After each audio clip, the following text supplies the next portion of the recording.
মধ্যপ্রাচ্যে ইরান ও ইসরায়েলের মধ্যকার চলমান যুদ্ধ এখন আরও ভয়াবহ রূপ নিচ্ছে।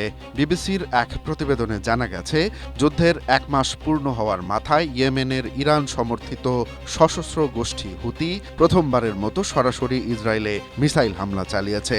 যদিও ইসরায়েল দাবি করেছে তারা মিসাইলটি মাঝপথেই ধ্বংস করে দিয়েছে, তবে ইসরায়েলের এ দাবির সত্যতা নিশ্চিত করা যায়নি। এদিকে গত ৪ সপ্তাহ ধরে ইরানে ইন্টারনেট যোগাযোগ প্রায় পুরোপুরি বিচ্ছিন্ন হয়ে আছে, যাকে ডিজিটাল অন্ধকার বলা হচ্ছে। অন্যদিকে লেবাননে ইসরায়েলি হামলায় অন্তত ১০ লাখ মানুষ ঘরবাড়ি ছেড়ে পালিয়েছেন। এমনকি কুয়েত বিমানবন্দরে ড্রোন হামলার খবরও পাওয়া গেছে। স্ট্রবেরি সুপার ডটেড ও ক্লাসিক ভ্যারিয়েন্টে সেন্সেশন জাগুক শিহরণ।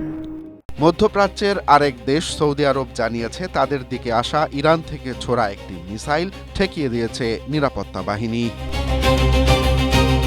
তবে আশার কথা হচ্ছে, এই অস্থিরতা থামাতে পাকিস্তান মধ্যস্থতাকারী হিসেবে কাজ করছে। আগামী ২৯ ও ৩০ মার্চ পাকিস্তানে সৌদি আরব, তুরস্ক ও মিশরের পররাষ্ট্র মন্ত্রীদের নিয়ে একটি বিশেষ বৈঠক হওয়ার কথা রয়েছে। সাধারণ মানুষের আশঙ্কা, হুতিরা যদি লোহিত সাগরে জাহাজ চলাচল বন্ধ করে দেয় তবে বিশ্ববাজারে তেল ও নিত্যপণ্যের দাম আবারও হুহু করে বেড়ে যেতে পারে। Romance Talukdar, Asia post.